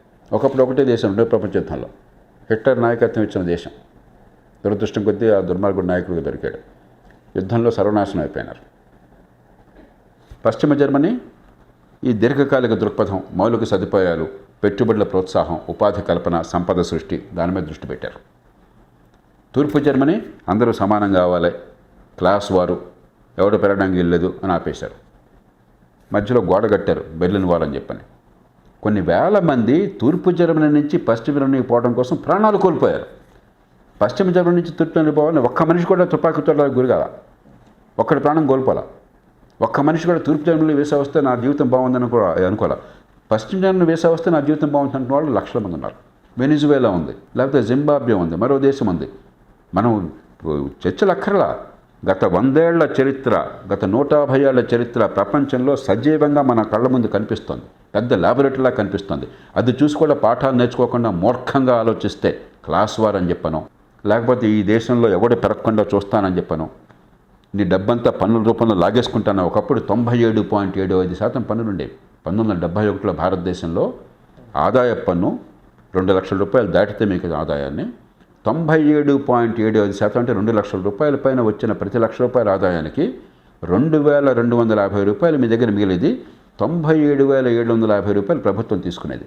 దేశం ఏమైంది? సర్వనాశనమైంది. మన దేశంలో అనుభవాన్ని మనం చూసాము, ప్రపంచానుభవాన్ని చూసి ఇవన్నీ చూసిన తర్వాతే పివి నరసింహారావు గారు ఆపద్ధర్మం కొద్దీ దేశం సర్వనాశనమైన పరిస్థితుల్లో గతి లేక మన దేశంలో ఉన్న బంగారాన్ని లండన్ నగరానికి తరలించి, ఇక్కడ బంగారం కుదుబెడతా ఉంటే వాళ్ళు నమ్మలా. నీ దేశంలో పెట్టుకుంటే మేమెందుకు నమ్ముతాం ఆయనను, అక్కడ లాభం లేదు, లండన్ తీసుకురా అని చెప్పన్నారు. విమానంలో రహస్యంగా లండన్ నగరానికి తరలించి ఆ బంగారాన్ని కుదువబెట్టి అప్పుడు వాళ్ళ నుంచి డాలర్లు తెచ్చుకుని ఆ రోజు మనం తిన్నాం. ఆ రోజు మనం ఈ ఆయిల్ దిగుమతి చేసుకున్నాం. దాని నుంచి బయటపడడం కోసం ఈ 30 ఏళ్ళుగా సర్వ ప్రయత్నాలు కాంగ్రెస్ పార్టీ చేసింది. ఆ ప్రయత్నం ఆనాడు నరసింహరావు గారి నాయకత్వంలో, ఆ తర్వాత వాజ్పేయి గారి ప్రభుత్వం చేసింది, మధ్యలో దేవగౌడ గారి ప్రభుత్వం చేసింది, కొద్ది కాలమే ఉన్నా కూడా వాజ్పేయి గారి ప్రభుత్వం అద్భుతంగా చేసింది. మళ్ళీ మన్మోహన్ సింగ్ గారి ప్రభుత్వం కొంతమేరకు చేసింది, మళ్ళీ మోదీ ప్రభుత్వం చేస్తోంది. ఇవన్నీ పక్కన పెట్టేసి అసలు గతం లేనట్టుగా పూర్వం ఏ తప్పులైతే చేసి దెబ్బలు తిన్నామో, కాళ్ళు ఇరిగినాయో, దేశం నాశనమైందో దాన్ని గొప్పగా చిత్రించడం ఏంటి? ప్రజల అమాయకత్వాన్ని ఆసరాగా చేసుకుని ఇంతకంటే ప్రమాదం మరొకటి. ఈ దేశ భవిష్యత్తుని శాసించేది ఈ అంశం. భవిష్యత్తు కోసం బతుకుతామా? పిల్లల భవిష్యత్తు కోసం భవిష్యత్తుని కాలరాచి పిల్లల మీద అప్పుల భారాన్ని పెంచి దేశాన్ని సర్వనాశనం చేస్తామా? ఇది వేళ ఈ పార్టీ ఆ పార్టీ నాకు అనవసరం. దీనిలో నేను బొందులో ప్రాణం ఉన్నంత వరకు నేను నిర్మోహటంగా చెప్తున్నాను. దేశ భవిష్యత్తుని నాశనం చేసే రాజకీయాన్ని తిరస్కరించాలి, దేశ భవిష్యత్తుని కాపాడే రాజకీయాన్ని పెంచాలి. ఇలాంటి విధానాలను ఎదుర్కోవడానికే నేషనల్ లెవెల్లో భారతీయ జనతా పార్టీ జాతీయ స్థాయి పార్టీ మంచి చేయడం కోసం అని చెప్పి ఈ రాష్ట్రంలో ఇంకో ప్రభుత్వం తత్కట్టింది ఇలాంటి విధానాన్ని ఎదుర్కోవడానికి. లోక్సత్తా ఎందుకు వాటిల్లోకి వెళ్తాం లేదు? ఎన్నికల రాజకీయం దూరంగా ఉందాం కనుక నేను విస్పష్టమైన ప్రకటన చేయడానికి, మంచి జరగడానికి, యువతకు మంచి జరగడానికి. ఇప్పుడు ఎందుకు నిర్మోహం ఎందుకు చెప్తున్నాను? ఈ మాటకి ఏమన్నా విలువ ఉంటే, విశ్వసనీయత ఉంటే, దేశ ప్రజలను కాపాడే శక్తి కొద్ది మేరకన్నా ఉంటే కలిస్తే కలిసి కూటమిలోకి వస్తే ఒక 10 మంది ఎమ్మెల్యేలు మీ ద్వారా అయితే మాకు ఎన్నికల్లో అధికారం మాకు అక్కర్లేదు. ఎందుకంటే ఓట్లకి డబ్బులు పంచకుండా, బ్రాందీ తాగించకుండా, తాత్కాలిక తైలాలు ఎరచూపెట్టకుండా, అబద్ధాలు ఎక్కడ తెచ్చుంటే అక్కడ అబద్ధాలు ఆడకుండా, కులం మతం రెచ్చగొట్టకుండా ఇవాళ మన ప్రాంతాల్లో రాజకీయం పెద్ద పనిచేసే అవకాశం లేదు. నేను ప్రాణం పోయినా ఈ విషయాల్లో రాజీ పడినని ఎప్పుడో ఒట్టు పెట్టుకున్నాను. నేను పరిష్కారంలో భాగం అవుతాను కానీ సమస్యలో భాగం కాను. కాబట్టి రాజకీయాన్ని నేను గౌరవిస్తున్నాను, కానీ కొన్ని నేను చేయలేరు, నమస్కారం పెడుతున్నాను. కానీ దేశానికి ఏం కావాలో స్పష్టత ఉన్నది. మీరు విని దాని ప్రకారం చేసుకుంటే దేశానికి మంచిది. వాటికి దూరంగా ఉందంటారా? మీరు చెప్పిన సిద్ధాంతాలకి ఇప్పుడున్న కూటమి దూరంగా ఉందా? నేను చెప్పేది ఎవరు దూరంగా లేరంటున్నాను, కానీ మరి దేశం నడవాలి కదా. మనం అందుకు ఇందాక చెప్పాను, మనం ఇదేదో పవిత్ర అపవిత్ర శక్తుల మధ్య పోరాటం కాదు, తెలుపు నలుపు మధ్య పోరాటం కాదు. ఒక లోపభూయిష్టమైన ప్రజాస్వామ్యం, నిజమైన ప్రజాస్వామ్యం. దీనిలో ఈ దేశానికి ఉన్న ఒకే ఒక్క ఆశాకిరణం ఆర్థిక వ్యవస్థని పెంచడం, సంపద సృష్టిని పెంచడం, భవిష్యత్తుని కాపాడడం. ఆ విషయంలో ఖచ్చితంగా కూటమి దానికి అనుకూలంగా ఉండదు. అది కూడా లేకపోతే ఈ దేశ భవిష్యత్తు ఏమవుతుందో నేను ఊహించలేకున్నాను. ఈ క్లాస్ వార్ సంబంధించిన ఈ విశ్లేషణ, ఈ టర్మినాలజీకి సంబంధించిన విశ్లేషణ చూసే వాళ్ళలో ఒక 50% మంది ఓటింగ్ వెళ్ళేవాళ్ళు ఉంటారు. ఇది చూడకుండా ఉండేవాళ్ళే ఎక్కువ మంది ఉంటారు. ఎలా అంటే మనం థియేటర్కి వెళ్తాము, ఇంటర్వెల్ టైంలో సిగరెట్ స్మోకింగ్ గురించి యాడ్ వస్తుంది. అక్కడ చూస్తున్న వాళ్ళెవరూ సిగరెట్ స్మోక్ చేసేవాళ్ళు కాదు, ఆ యాడ్ వాళ్ళకే. నిజంగా యాడ్ ఎవరికి కావాలి? బయట వెళ్ళి స్మోక్ చేస్తున్న వాళ్ళకి. సో ఇది ఏదైతే ఈ టర్మినాలజీ ఉంది, ఇది ఇలా అర్థం చేసుకోవాలనేది ఎలా వ్యాపింపజేయాలి? ఇది ఆషామాషి కాదు పవన్ గారు. అంటే ప్రజాస్వామ్యంలో సామాన్య ప్రజలకి సంక్లిష్టమైన విషయాలు అర్థమయ్యేట్టు చెప్పడమే నిజమైన గొప్ప నాయకత్వ లక్షణం. అది ఆషామాషి కాదు. మన దేశంలో ఆ ప్రయత్నం నా దృష్టిలో వాళ్ళు జరుగుతున్న కీలకమైన పోరాటం జాతీయ స్థాయిలో కానీ రాష్ట్రంలో కానీ ఇది. మిగతావన్నీ కులాలు ఏమిటి, ఏ పార్టీ నాయకుడు, ఇవన్నీ సెకండరీ. ఇదే ఫ్యూడల్ పెత్తందారీ దానికోసం జరిగే ఎన్నికలు కాదు. దేశ భవిష్యత్తుకి ఒక మార్గాన్ని చూపే ఎన్నికలు, అటో ఇటో. ఇది ఈవేళ తాగేది కాదు. ఈ మాట కూడా చెప్తాను. 2029, 2034, బహుశా 2039 దాకా ఇది ఉంటుంది. ఇంకో 15-20 ఏళ్ళ దాకా. ఎందుకంటే దేశంలో అత్యధికులు ఈ దుర్భరమైన దారిద్ర్యం నుంచి బయటపడి జీవితంలో భరోసా ఉండి భవిష్యత్తు పట్ల ఆశ కలిగేదాకా మనకి సమస్య ఉంటుంది. ఈ సామాన్య ప్రజల అమాయకత్వాన్ని, అసహాయతని ఆసరాగా చేసుకుని వాళ్ళని మోసం చేసి తాత్కాలిక ప్రయోజనాల కోసం, వాళ్ళ రాజకీయ లబ్ధి కోసం దేశాన్ని నాశనం చేసే శక్తులు పొంచి ఉంటాయి. ఓ 10-15 ఏళ్ళు కనుక కనీసం ఆర్థిక వ్యవస్థ పెరిగితే, అరే నిజంగా నా బతుకులో కావాల్సింది సంపద పెంచడం, ఉపాధి అని చెప్పంటే సమాజంలో 10 మందికి కావాల్సిన వస్తువుల్ని, సేవల్ని నేను ఉత్పత్తి చేయగలగాలి. దాని నుంచి నాకు ఆదాయం వస్తుంది, వాళ్ళకి అవసరాలు తీరుతాయి. ఇంకో రకంగా ఎవడో బటన్ నొక్కి డబ్బులు ఇచ్చే అవకాశం లేదు, లేకపోతే ఎవరో నెల నాకు చెక్కులు వేసే అవకాశం లేదు, లేకపోతే గవర్నమెంట్లో కూర్చోబెట్టామని తీరగా కూర్చోబెట్టి పన్నుల డబ్బు మనకి ఇచ్చే అవకాశం లేదు అన్న విషయం ఇంకా అర్థం కాల. ఇంకో 15 ఏళ్ళు పడుతుంది. ఈ 15 ఏళ్ళు నా దృష్టిలో ఈ దేశ రాజకీయంలో మౌలికమైన పోరాటం ఇది. దానికి ఇప్పుడు ఎలాగైతే నవీన్ పట్నాయక్ గారు చేస్తున్నారు, ఆయన ఆడంబరం లేదు, ప్రగల్భాలు లేవు, అహంకారం లేదు, ఎక్కడ అడ్వర్టైజ్మెంట్ ఉండవు ఆయన. కానీ రాష్ట్రం నిశ్శబ్దంగా చేస్తున్నారు. ప్రజల మన్నన కూడా పొందగలిగారు, రాష్ట్రాన్ని బాగు చేస్తున్నారు. యూపీ చాలా నిరుపేద రాష్ట్రం. అసలు యూపీ పరిపాలనే అసాధ్యం అనుకున్న రాష్ట్రం, అరాచకత్వానికి పేరొందిన రాష్ట్రం. మరి ఈవేళ వాళ్ళు చేస్తున్నారు. ఈ పార్టీ ఆ పార్టీ మనకు అనవసరం. కాబట్టి అలాంటి నాయకుల ప్రయత్నాలు జరగాలి. జాతీయ స్థాయిలో మరి పెద్ద చర్చ జరుగుతోంది ఈ విషయం మీద. చర్చ అనుకున్నంత అందంగా జరగదు, రకరకాల రూపాల్లో జరుగుతుంది. కానీ చివరికి జనం మనసుల్లోకి వెళ్ళాలి. మన సాంప్రదాయం ఏంటి, మన దేశం ఏమిటి, మన సంస్కృతి ఏమిటి, మన కుటుంబాలని బలంగా ప్రేమించే దేశం ఇది. నా పిల్లలు చెడిపోవాలని చెప్పని హంతకుడు కూడా కోరుకోడు ఈ దేశంలో. నిరుపేద కుటుంబాలు సైతం శక్తికి మించి త్యాగాలు చేయడానికి సిద్ధంగా ఉన్నారు పిల్లల భవిష్యత్తు బాగుండాలంటే. ఇది దానిలో హిందువు లేడు, ముసల్మాన్ లేడు, ఈ కులం లేదు, ఆ వర్గం లేదు, ఆ ప్రాంతం లేదు, అందరికీ వర్తిస్తుంది అది. కాబట్టి కొన్ని బలమైన సాంప్రదాయాలు, మంచి సాంప్రదాయాలు ఉన్న దేశం ఇది. దాని ఆధారంగా ఈ పొరపాట్లు సవరించుకోవాలి మనం. మీరు అన్నట్టు ఇప్పుడు చెక్ రాసి ఇచ్చేది అది కొన్నేళ్ళు మీరు చెప్పినట్టు 2030 వరకు కొనసాగుతున్నా మేము చెక్ రాసి 500 వరకే ఇవ్వగలం, కానీ మీకు కావాల్సింది 10,000 మీ కుటుంబానికి. ఆ 9,500 మీ స్కిల్ డెవలప్మెంట్తో మీరు కష్టపడి పనిచేసి తెచ్చుకోవాలి అనే ఒక క్యాప్ లాంటిది ఏమన్నా వచ్చే అవకాశం? వచ్చిన పన్నుల డబ్బులకు కనుక మీరు పెట్టి రోజువారీ ఖర్చు పరిమితం చేస్తే ఆ క్యాప్ ఆటోమేటిక్గా వస్తుంది. నువ్వు దీనికి ఇలా ఇవ్వవు అని చెప్పి నేను చెప్పడం సాధ్యం కాదు. మాకు ప్రజలు మాకు కొట్టేస్తే నువ్వు చెప్పడానికి ఎవరు అంటారు, అది కరెక్టే. కానీ ఈవేళ ఖర్చు కోసం రేపటి భవిష్యత్తు మీద భారం వేయొద్దు అనే హక్కు మనకున్నది. ఈవేళ ఖర్చు కోసం నువ్వు పిల్లలను నాశనం చేస్తే నీకు హక్కు ఎవడు ఇచ్చాడు? అసలు నీకు ఓటు ఇచ్చింది ఈవేళ. 30 ఏళ్ల తర్వాత పిల్లలకు భవిష్యత్తు ఎత్తుతాం కాదు. కాబట్టి వాళ్ళ మీద భారం లేకుండా నేను ఇష్టం వచ్చినట్టు చేయి. ఆ ఒక్క నిబంధన పెట్టాలి. దానికోసం లోక్సత్తా విశ్వ ప్రయత్నం చేస్తున్నారు. ఈ మధ్య ఒక ప్రామాణికమైనటువంటి చర్చాపత్రం తయారు చేసాం. జాతీయ స్థాయిలో వారితో కూర్చున్నాం, రాష్ట్రాలకు పంపించాం అందరికీ. దేశంలో చాలామంది స్పందిస్తున్నారు. ఇది తాత్కాలిక తాయిలాలు అందించాలన్న పార్టీలలో నాయకులు కూడా చాలామంది స్పందిస్తున్నారు. కాంగ్రెస్ పార్టీలో చాలామంది విజ్ఞతల నాయకులు ఉన్నారు, వారంతా స్పందిస్తున్నారు. ఇది వాస్తవమని.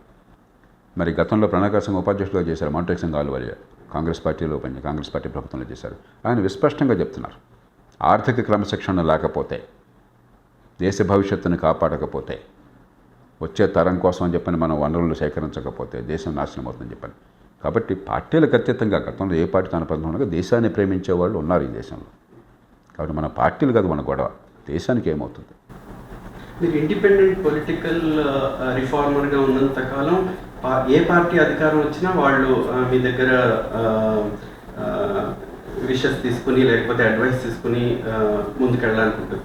ఇప్పుడు ఒక కూటమి దగ్గర అవటం వల్ల ఒకవేళ కూటమి దగ్గర అవడం దూరం అవటం లేదు. నేను స్పష్టంగా కారణాలు చెప్తున్నాను, ఏది అవసరమో ఏది చెందేమో చెప్తున్నాను. రేపు పొద్దున ఎవరు ఎన్నికైనా కూడా ఎన్నికైన ప్రభుత్వం మనందరి ప్రభుత్వం. ప్రజాస్వామ్య సమాజంలో రాజ్యాంగబద్ధంగా ఎన్నికైన తర్వాత గౌరవించాలి. అంతేగాని ఎన్నికైన ప్రధానమంత్రి మీ ప్రధానమంత్రి గారు, నా ప్రధానమంత్రి మన ప్రధానమంత్రి.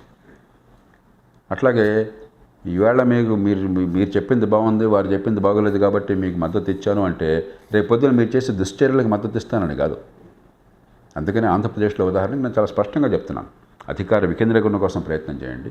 కనీసం 100 చిన్న పట్టణాలను పెంచి ఏర్పాటు చేయని అంతలో అమరావతి అవతోటం అనుకోకుండా చేయండి. కానీ దాంతోపాటు ఎక్కడికక్కడ చిన్న చిన్న నైపుణ్యంతో గ్రామాల నుంచి పట్టణాలకు సుదూరంగా వలసపోవాల్సిన అవసరం లేకుండా అక్కడ ఏర్పాటు చేయండి. కొంతమేరకైనా చట్టబద్ధ పాలన చేయండి.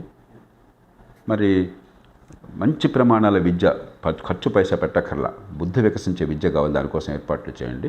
మంచి ఆరోగ్యం కోసం పెద్ద ఖర్చు లేకుండా ఏర్పాట్లు చేయండి. ఈ మేరకన్నా చేస్తే మిగతావన్నీ ఎలాగో వాళ్ళు చేస్తారు, మౌలిక సదుపాయాలు పెట్టే ప్రోత్సాహంలాగా చేసుకుంటారు. అప్పుడు రాష్ట్ర భవిష్యత్తు బాగుంటుంది. కాబట్టి దానికోసం ఖచ్చితంగా మనం పోరాడతాం. జాతీయ స్థాయిలో బీజేపీ ఉంది, ఇక్కడ పొత్తులో కూడా ఉన్నారు. జాతీయ స్థాయిలో ఉన్నటువంటి పోలవరం ప్రాజెక్టు, విశాఖపట్నంలో ఉన్నటువంటి ఉక్కు ఫ్యాక్టరీ, రైల్వేలు ప్రైవేటీకరణ, ఇది ఎంతవరకు కరెక్ట్ సార్? రైల్వేలు ప్రైవేటీకరణ అని పోలవరం ప్రాజెక్టు అది కేవలం ఒక రాష్ట్రానికి చెందిన ప్రాజెక్ట్ కాదు. గోదావరి బేసిన్లో పుష్కలంగా నీళ్లు ఉన్నాయి, కృష్ణా బేసిన్లో పుష్కలంగా నీటి వినియోగం ఉంది. కాబట్టి ఒక బేసిన్ నుంచి, నీళ్లున్న బేసిన్ నుంచి, సర్ప్లస్ నీళ్ళున్న బేసిన్ నుంచి నీళ్లు లేని బేసిన్కి మనం సరఫరా చేస్తున్నాం. దానివల్ల ఏమవుతుంది? ఆంధ్రప్రదేశ్, పైనున్న తెలంగాణ, ఆ పైనున్న కర్ణాటక, ఆ పైనున్న మహారాష్ట్ర అందరికీ లాభం.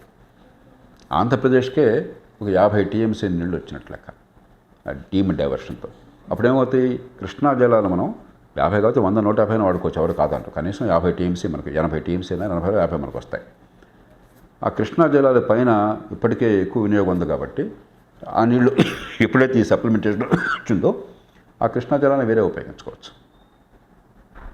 కాబట్టి ఇది మన ఉమ్మడి ప్రాజెక్ట్. దాన్ని చేయకపోవటం గత 5 ఏళ్లలో శరవేగంగా కొనసాగి మొదటి దశ పూర్తి అవుతుంది అనుకున్న దశలో ప్రభుత్వం మారింది. ఇప్పటివరకు ఏం జరగలేదు. అంటే దీనికి నా దగ్గర సమాధానం కూడా లేదు, దీనికి అర్థం లేదు. అంటే అభివృద్ధి జరగకూడదు, ప్రజలు ఎల్లకాలం మా మీద ఆధారపడి ఉండాలని చెప్పన్న భావన ఉంటే తప్ప, ఒక తుగ్లక్ రాజ్యం అయితే తప్ప అంత మంచి ప్రాజెక్ట్ ఇప్పుడు 50 ఏళ్ళ నుంచి కళ్ళగంటున్నాం. అది జరగకపోవడానికి ఏ కారణం లేదు. ఇక రైల్వేలు దేశానికి కీలకమైనటువంటి మౌలిక సదుపాయం. రైల్వే ఇన్ఫ్రాస్ట్రక్చర్ లేకుండా, దాన్ని మరింత మెరుగుపరచకుండా ఈ దేశాన్ని బాగు చేయలేం. కాబట్టి రైల్వేలు ప్రైవేటే కానీ ఎవరు మాట్లాడట్లా. కానీ రైల్వేల్లో పెట్టుబడి కావాలంటే వాళ్ళు ఏమవుతుంది, 100 రూపాయలు మీకు రైల్వేల్లో ఆదాయం వస్తుంటే 98 రూపాయలు మీకు ఖర్చు అవుతుంది. 2 రూపాయలు మీకు పెన్షన్లు కూడా సరిపోట్లా. పెన్షన్ లెక్కేస్తే మీకు 120 రూపాయలు ఖర్చు అవుతుంది, 120 రూపాయలు ఖర్చు అవుతుంది. మరి పెట్టుబడులు కావాలని చెప్పంటే ప్రైవేటు గవర్నమెంట్ తేడా లేకుండా మనం ఎక్కడ వీలుంటే ఇక్కడ పెట్టుబడులు స్వీకరించాలి. ప్రైవేట్ అంటే ఇది పాకిస్తాన్ వాడికి ఇవ్వట్లా, మనం చైనా వాడికి ఇవ్వట్లా, మీరు నేను పెట్టుబడి పెడుతున్నాం, ఆ స్టాక్లో పెట్టుబడి పెడుతున్నాం. కాబట్టి కొన్ని స్టేషన్లు ఆధునికీకరణ కావచ్చు, మరికొన్ని కావచ్చు, నాకు వివరం ఏం జరుగుతుందో తెలియదు. మనకు కావాల్సింది చిన్న అంశాలు అయినప్పటికీ కూడా దేశంలో పొందిన గౌరవం పోతుంది. ఒక స్వతంత్ర ఇవన్నీ కూడా అపరిపక్వమైన ఆలోచనలు. గౌరవం ఎప్పుడు ఉంటుందంటే నా దేశంలో మంచి రైల్వే ఉన్నప్పుడు, మంచి రోడ్లు ఉన్నప్పుడు, మంచి విద్య ఉన్నప్పుడు, మంచి ఆరోగ్యం ఉన్నప్పుడు. అంతేగాని గవర్నమెంట్ పేరుతో ఎయిర్లైన్ సరిగ్గా నడవకుండా ఉండి, ప్రమాదాలకు గురయ్యి, సౌకర్యాలు లేకుండా ఉండి, ఏడాదికి 8,000 కోట్ల రూపాయలు నష్టం చేస్తే నా ఖజానా నుంచి లాక్కుంటే నాకు గౌరవం ఉండదు. అది అవమానం నాకు. ఎప్పుడో చెప్పాడు డెంగ్ సియాపింగ్, చైనీస్ నాయకుడు, పిల్లి నల్లదా తెల్లదా మనకు అనవసరం, పిల్లి బాధ్యత ఎలికల్ని పట్టుకోవడం. పిల్లి ఎలికల్ని పట్టుకుంటుందా లేదా అని. నాకు కావాల్సిన రైల్వేలు సమర్థంగా నడవాలి.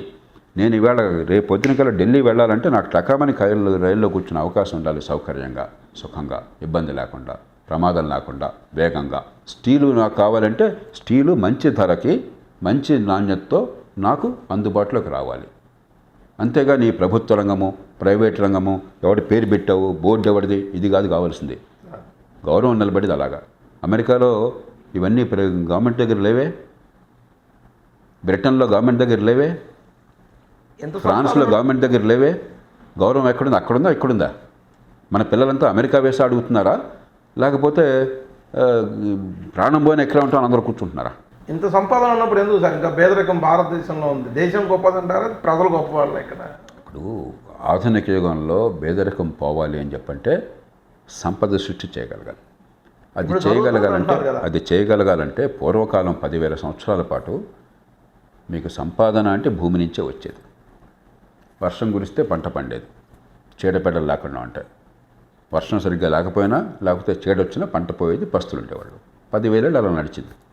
ఎప్పుడైతే యాంత్రిక యుగంలోకి వచ్చామో, మౌలిక సదుపాయాలు, టెక్నాలజీ, ఆ టెక్నాలజీని ఉపయోగించేటువంటి మేధస్సు, పనితనం, నైపుణ్యం, ఇవి ఎక్కడ బాగా ఉంటే, ఉన్న వనరులు ఎక్కడ సద్వినియోగం చేసుకుంటే, ఎక్కడ భవిష్యత్తు కోసం పెట్టుబడి ఉత్పత్తిని పెంచితే, ఉత్పాదకతను పెంచితే అక్కడ సంపద వస్తుంది. అవి చేసిన దేశాలు బాగుపడ్డాయి. మన దేశంలో కూడా ఏ రంగంలో అవి చేసామో అక్కడ బాగుపడ్డాం. ఎక్కడ చేయలేదు అక్కడ నష్టపోయాం. చైనా మనతో పాటు ఉండేది 1980లో. మరి 30 ఏళ్లలో శరవేగంగా సరైన పద్ధతులు పాటించింది. ఇవాళ మనం ఈ తేలిపార చూడాలని ఎత్తుకెదుగుతుంది, ప్రపంచాన్ని గడగడలాడిస్తుంది. మనకే అవకాశం ఉంది. కాబట్టి దేవుడు అని కూర్చుని మనం గాలిలో దీపం పెడితే కాదు. సంపద సృష్టించాలి, దేశం పెరగాలి, అభివృద్ధి చెందాలి, గొప్ప దేశంగా కావాలి, మన పిల్లలకి అద్భుతమైన అవకాశాలు రావాలి, తలెత్తుకు తిరగాలని చెప్పంటే ఏం చేయాలో మనకు స్పష్టమైన అవగాహన ఉంది. ప్రపంచమంతా ఉంది. అది అందుకే చెప్పాను నేను. తూర్పు జర్మనీ, పశ్చిమ జర్మనీ, ఉత్తర కొరియా, దక్షిణ కొరియా, ఇవాళ చైనా, మావో సెట్టింగ్ చైనా, తర్వాత ఇప్పుడు చైనా మన కళ్ళ. అలాగే 91కు ముందు భారతదేశం చాలా రంగాలు, ఇప్పుడు ప్రస్తుతం భారతదేశం. ఆనాడు ఫోన్ కావాలంటే తల ప్రాణం తక్కువచ్చేది. దేశం మొత్తం 60 లక్షల ఫోన్లు ఉండేవి. ఇవాళ దేశంలో 100 కోట్ల ఫోన్లు ఉన్నాయి, ప్రపంచ ప్రమాణాలతో ఉన్నాయి. ఎక్కడ లేని రీతిలో ఇప్పుడు యూపీఐ ప్రపంచంలోనే మనం ఛాంపియన్. ఇప్పుడు ఎలక్ట్రానిక్ మనీ ట్రాన్స్ఫర్లో ఇది ఎలా వచ్చింది? మాటలతో, మంత్రాలతో. సరైన పద్ధతుల్ని దీర్ఘకాలం అమలు చేయాలి. అది చేయకుండా నాకు మా దేశ గౌరవం నిలబడాలంటే గవర్నమెంట్ చేతుల్లో ఉండాలి, గవర్నమెంట్ చండాలంగా నడపాలి, నాకు మాత్రం స్టీల్ అందకూడదు, అది ఓకే.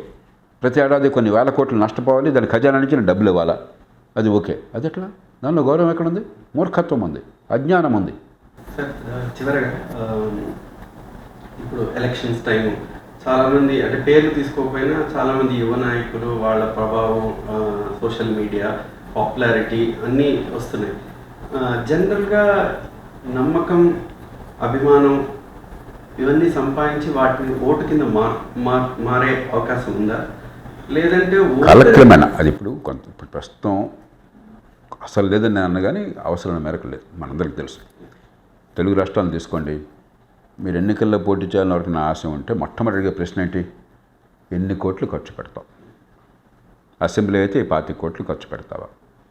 లోక్సభ అయితే 70-80 లేక 100 కోట్లు ఖర్చు పెడతావా? అది లేదు అంటే అయిపోయింది ఇక. అలాంటి వాతావరణంలో ఏమవుతుంది, నువ్వు ఎలా సంపాదించావో నాకు అనవసరం, అక్రమ నాకు అనవసరం, ఏ ఉద్దేశంతో వస్తున్నావో నాకు అనవసరం, డబ్బు ఖర్చు పెట్టాలి. రెండోది ఎవరు కొడుకువి, పెడిగ్రీ ఉంటే ఒక లాభం. మూడోది ఏ కులం, దీంతోపాటు కొంచెం ఒక 100 మంది వస్తాదని వెనకాల తిరిగి వాళ్ళంటే మరింత మంచిది. ఇలాంటి పరిస్థితి ఉన్నంతకాలం ఈ దేశంలో ప్రజాస్వామ్యం ఒక స్థాయిని మించి బాగుపడదు. అయినా కూడా చాలామంది ఈ దేశాన్ని పట్ల ప్రేమతో రాజకీయంలో ఉన్నారు. ఇప్పటికి కూడా నాకు తెలుసు, తెలుగునాట ఉన్నారు, అన్ని పార్టీల్లో ఉన్నారు. గతి లేక కొన్ని విషయాలు రాజీ పడవచ్చు రోజువారీగా, ఎన్నికల్లో నిలబడగొట్టడం కోసం చెప్పని, గెలుపు కోసం చెప్పని. కానీ కాలక్రమేణా పార్టీల్ని ప్రజాస్వామికీకరణ చేయాలి. నిజాయితీగా హేతుబద్ధమైన పద్ధతులతో సమర్థులైన వాళ్ళు, దేశాన్ని ప్రేమించేవాళ్ళు రాజకీయ నిధిగా అవకాశం కల్పించాలి. అందుకోసమే అసలు మౌలిక పోరాటం నేను చేస్తున్నది నా దృష్టిలో ఇంకా చాలా కాలం పట్టేది, ఇవాళ తెలియదు కాదు. ఈ రాజకీయాన్ని మార్చడం ఎట్లాగా, రాజకీయ పార్టీలను కానీ, లేకపోతే ఎన్నికల వ్యవస్థని కానీ, అధికార వికేంద్రీకరణ సాధించడం కానీ, చట్టబద్ధ పాలన కానీ ఈలోగా దేశాన్ని బతికించాలని చెప్పంటే ఆర్థిక వ్యవస్థను కాపాడుకోవాలి. కాబట్టి ఇప్పుడు ఇవాళ నా దృష్టిలో ఈ దేశం ముందు నంబర్ 1 ఎజెండా ఆర్థిక వ్యవస్థను కాపాడేది ఎవరు? ఆర్థిక వ్యవస్థను కాపాడుకోగలగాలి. అప్పుడే అంతే కదా. అసలు కొంత కుప్పకొలిన తర్వాత ఇంకా దేశం గురించి మాట్లాడడం ప్రయోజనం ఏముంది? ఈ కూటమికి ఈ ఆర్థిక వ్యవస్థను కాపాడే అవకాశం అయితే ఉంటుందంటారు. ఇవాడున్న పరిస్థితుల్లో మన పొందు రెండు చాయిసెస్ ఉన్నాయి. జాతీయ స్థాయిలో ఇండియా అలయన్స్ ఉన్నది, ఎన్డీఏ అలయన్స్ ఉన్నది. ఆంధ్రప్రదేశ్ రాష్ట్రంలో వైకాపా ఉన్నది, టీడీపీ బీజేపీ నాయకత్వంలో ఎన్డీఏ అలయన్స్ ఉన్నది. ఈ రెంటికి మధ్య స్పష్టంగా ఈ అలయన్స్ ఏమో దేశ భవిష్యత్తు, ఆర్థిక క్రమశిక్షణ, మౌలిక సదుపాయాలు, పెట్టుబడులు, ఉత్పాదక శక్తి పెరగటము, ఉపాధి కల్పన, ఆదాయాలు పెరగటము, పేదరికం పోవటము, దట్ ఇస్ ద రూట్. స్పష్టంగా దానికి కట్టుబడి ఉన్నారు. రెండో పక్కన దాని గురించి చర్చ కానీ, ఆలోచన కానీ, లోతు కానీ కనిపించడం లేదు. సంక్షేమము, తాత్కాలికము, అవి ఇచ్చేస్తాం, ఇది ఇచ్చేస్తామని ఉన్నారు. ఈ రెంటికి మధ్య నా మనసులో ఏమాత్రం సందేహం లేదు. అంటే అర్థం వీళ్ళంతా అద్భుతం, వాళ్ళంతా రాక్షసులని కాదు. కానీ ఉన్న పరిస్థితుల్లో ఆర్థిక వ్యవస్థను గట్టెక్కించేటువంటి సంకల్పం కానీ, సామర్థ్యం కానీ, చరిత్ర కానీ ఒక పక్కన ఉన్నది. దాంతో సంబంధం లేకుండా రాజకీయాన్ని కేవలం ఒక పంపిణీకి మార్గంగా భావించేటువంటి వర్గం ఇంకో పక్కన ఉన్నది. అండ్ వాలంటరీ వ్యవస్థ పెట్టాను, ఇంటింటికి కూడా ప్రత్యేకమైన సౌకర్యాలు కల్పించాము. అసలు నేను నీ ఇంటికొచ్చి భోజనం పెట్టానని చెప్పనే పరిస్థితి ప్రభుత్వానికి వచ్చిందని చెప్పంటే ప్రభుత్వ వైఫల్యానికి నిదర్శనం కానీ ప్రభుత్వ విజయానికి నిదర్శనం కాదు. ఇప్పుడు వీళ్ళ సంక్షేమం అంటే ఉచితాల వాళ్ళది, వైకాపా వాళ్ళ సంక్షేమం అనాలా, ఉచితాలు అనాలా? భాష ఏది వాడినా ఒకటే. బేసిక్గా వాళ్ళ శక్తిని పెంచుకున్న మహాత్మా గాంధీ ఒక గొప్ప మాట చెప్పారు. ప్రజాజీవనంలో వాళ్ళందరికీ కూడా శిరోధార్యం అది. దాంతో ముగిద్దాం మనం.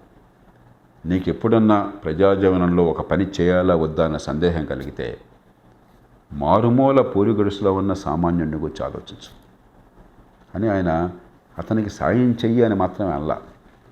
నీవు చేసే పని వల్ల, నీ నిర్ణయం వల్ల అతడు తన కాళ్ళ మీద తాను నిలబడగలిగితే, అతడికి తన జీవితం మీద, భవిష్యత్తు మీద అధికారం పెరిగేట్టయితే నువ్వు చేసేది చేయదగ్గది, లేకపోతే నువ్వు చేసేది నిరర్ధకం అన్నాడు ఆయన. గాంధీ గారి కంటే మనకి క్షమ, దయ ఉన్నాయా? గాంధీ గారి కంటే మనం త్యాగం చేయగలమా? గాంధీ గారి కంటే పేదల పట్ల ప్రేమ ఉందా? ఆయన ఊరికే వాడికి దానం చేయమల్లా, తన కాళ్ళ మీద తాను నిలబడాలి, అతని జీవితం మీద, అతని భవిష్యత్తు మీద అధికారం ఇవ్వాలి. అది నిజంగా ఆత్మగౌరవం అనివ్వటం. ప్రజల్ని బెచ్చగాళ్ళుగా చుట్టం ఆత్మగౌరవం అనివ్వటం కాదు, అవమానించటం, శాశ్వతంగా బానిసలుగా చేయటం, బేదల పిల్లల్ని బేదలుగా మార్చడం. బేదల పట్ల ప్రేమ ఉంటే, కరుణ ఉంటే సంపాదించే శక్తిని పెంచడం ఎట్లా? వాళ్ళ కాళ్ళ మీద నిలబడి ఏర్పాటు చేయటం ఎట్లాగా? వాళ్ళకి ఉపాధి అవకాశాలు, ఆదాయాలు పెంచి ఏర్పాటు చేయటం ఎట్లాగా? అది నిజమైనటువంటి అభివృద్ధి. కాబట్టి ఈ దేశం అసలు గాంధీని మర్చిపోతున్నాం. ఒక్కసారి గాంధీ గారు చెప్పింది గుర్తుంచుకోండి. ఏం చెప్పారో కొంచెం లోతుకెళ్ళి గుర్తు చెప్పండి, పైపైన కాకుండా. యువత రాజకీయాల్లోకి రావాలంటారా లేదా అల్టిమేట్గా? ఇప్పుడు రాజకీయాన్ని పట్టించుకోకపోయినట్టయితే మనకు జరిగే నష్టం దుష్పరిపాలన అనుభవించడం. కాబట్టి యువత ఖచ్చితంగా రాజకీయాన్ని పట్టించుకోవాలి. కానీ రాజకీయాల్లో రావడం అంటే రకరకాల అర్థాలు ఉన్నాయి. మీరు విషయాలు అర్థం చేసుకుని దేనివల్ల మంచి జరుగుతుందో అర్థమైతే దానికోసం మీరు పాటుపడండి, తప్పలేదు. కానీ ఎన్నికల్లో పోటీ చేసి అకస్మాత్తుగా నెగ్గేద్దామంటే ఈవేళ నిజాయితీ అనే పద్ధతుల్లో అవకాశాలు కనిపించటం లేదు. కాబట్టి అధికారం మీద లాలసతో, పదవులు కావాలన్న లాలసతో వాడి దేశంలో పదవి ఇస్తామంటే చచ్చేవాడు లేచి కూర్చుంటున్నాడు. అసలు అదొక పిచ్చి అయిపోయింది, ఉన్మాదం అయిపోయింది. అలా పడిపోకుండా పదవుల మీద గ్లామర్తో కాదు, దేశ భవిష్యత్తుని మార్చడానికి, మన వనరులు సద్వినియోగం చేయడానికి ఒక మార్గాన్ని ప్రజలకు చూపెట్టడానికి రాజకీయం ఒక కీలకమైన మార్గం. కాబట్టి రాజకీయంలో పాలు పంచుకోండి, అర్థం చేసుకోండి, ఎంగేజ్ అవ్వండి, ఖచ్చితంగా ఓటు వేయండి. నచ్చినటువంటి పార్టీ నిజంగా మనసు పెట్టి ఊరికే కులాలు వర్గాలు అది రాజకీయం కాదు. డబ్బుల పంపిణీ కులాల వర్గాలు రాజకీయం కాకుండా దేశ భవిష్యత్తుని శాసించే రాజకీయం, భవిష్యత్తుని బాగుపరిచే రాజకీయం, దాని మీద దృష్టి పెట్టండి, దానిలో పాలు పంచుకోండి. బహుశా కొంతకాలం ఈ దేశంలో కొన్ని రాజకీయ పోరాటాలు జరిగిన తర్వాత, మౌలిక మార్పులు వచ్చిన తర్వాత సమర్థులు, ప్రజాసేవా తత్పరులు, నిజాయితీపరులు ఎన్నికల్లో నిజాయితీగా నెగ్గే అవకాశం వస్తున్నప్పుడు ఎన్నికల్లో పోటీ గురించి ఆలోచించండి. ఇప్పుడు పోటీ కంటే ఏ వాదన నగ్గాలి, భవిష్యత్తును ఎట్లా కాపాడాలి, దాని మీద దృష్టి పెట్టండి. ఇంకా అదే స్ఫూర్తితో ఓటు వేయకుండా ఉండడం కంటే నోటా కంటే బెటర్ ఆల్టర్నేటివ్ అనే పద్ధతిలోకి వెళ్ళి అందరూ ఓటేసి ఇదంతా ప్రజాస్వామ్యాన్ని గెలిపించాలి. Thank you very much. Thank you. JK digital news అనగానే ఇంటర్వ్యూ ఇచ్చినందుకు మరొకసారి ధన్యవాదాలు తెలియజేసుకుంటూ అనేక మంచి విషయాలను తెలియజేసినటువంటి జేపీ గారికి ప్రత్యేకమైన అభినందనలు తెలియజేసుకుంటూ సార్ నమస్కారం.